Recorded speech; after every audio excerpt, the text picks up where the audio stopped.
of more payouts. To this hour, not a single plaintiff's day in court to present evidence in a trial has come to fruition. The more persistent and uncooperative plaintiffs have dealt with the special mediator of Hellerstein's court, Sheila Birnbaum, another key Jew. Sheila Birnbaum, the special mediator, is a partner in the law firm of Skadden Arps, a leading corporate law firm with close business ties to Israel. The firm calls itself, quote, one of the leading U.S. legal advisors to Israeli companies doing business and raising capital outside of Israel. The firm's website proclaims, many of our attorneys are thoroughly familiar with the legal structure, business environment, and political system of Israel, and several have been admitted to the bars of both Israel and New York, and are fluent in Hebrew and English. Unquote. Israeli individuals and companies, however, are suspects and defendants in the crimes of 9/11. At least 200 Israeli suspects were arrested in connection with 9/11. Certainly, these salient facts cannot be mere random coincidence.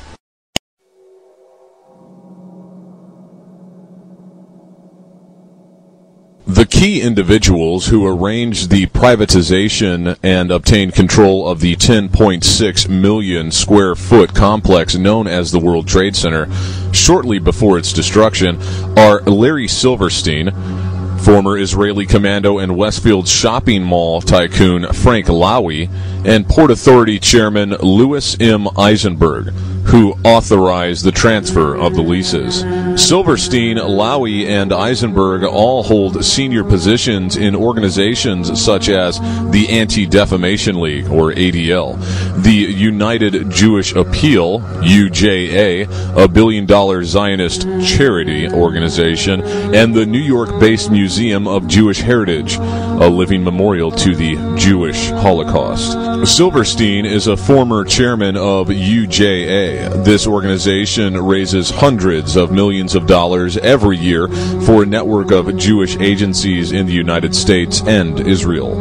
Eisenberg, who was instrumental in obtaining the lease for Silverstein, is on the planning board of the UJA.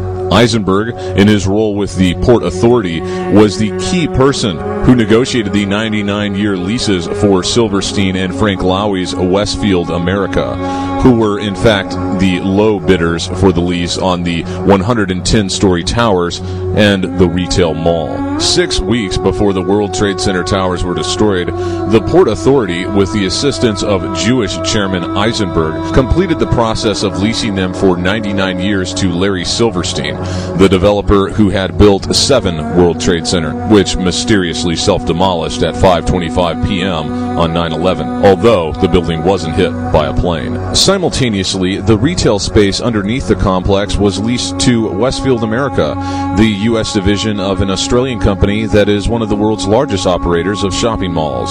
Paul Goldberger wrote in The New Yorker, 20th May 2002. Czechoslovakian-born Israeli commando Frank Lowy, a former fighter in Israel's Golani Brigade, immigrated to Australia in the 1950s. Lowy leased the shopping concourse called the Mall at the World Trade Center, which comprised about 427,000 square feet of retail space. Today, Lowy and his 3 sons control Westfield Corporation, one of the largest operators of shopping centers in the United States and the world. Lowy is described by the Sydney Morning Herald as, quote, a self-made man with a strong interest in the Holocaust and Israeli politics.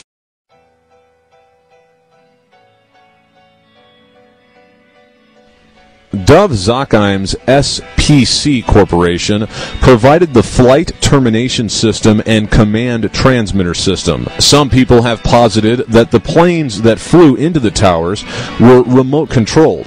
Although sounding like science fiction to the average person, this technology has existed for several decades. In an emergency situation in which pilot and co-pilot have been incapacitated, ground control can take control of a plane and fly it safe and sound to its destination. The argument for the use of this technology would be to say that to ensure that the planes met their targets, instead of relying on some supposed suicide hijackers who might bail out at the last minute, remote control technology was used.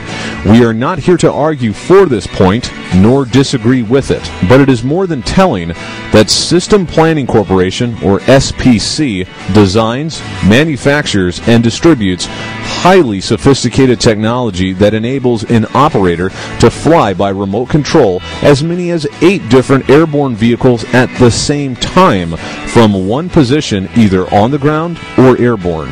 System Planning Corporation markets the technology to take over the controls of an airborne vehicle already in flight.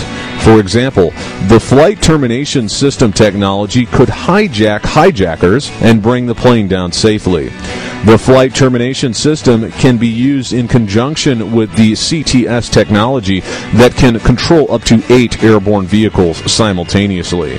The possibility of nefarious use of these brilliant technologies developed and deployed by Systems Planning Corporation certainly deserves careful consideration in any full and impartial investigation of what actually took place on 9/11. In the context of 9/11, it also needs to be pointed out that Rabbi Dov Zakheim was Chief Executive Officer of System Planning Corporation's International Division until President George W. Bush appointed him Undersecretary of Defense and Comptroller of the Pentagon. Not long before Rabbi Zakheim rose to power over the Pentagon's labyrinthine, bottomless accounts, he co-authored an article entitled Rebuilding America's Defenses, Strategy, Forces, and Resources for a New Century, which was published by the Project for a New American Century in September 2000, exactly a year before 9/11. In this article, on page 51, it is stated that, quote, "The process of transformation, even if it brings revolutionary change, is likely to be a long one, absent some catastrophic and catalyzing event, like a new Pearl Harbor," unquote.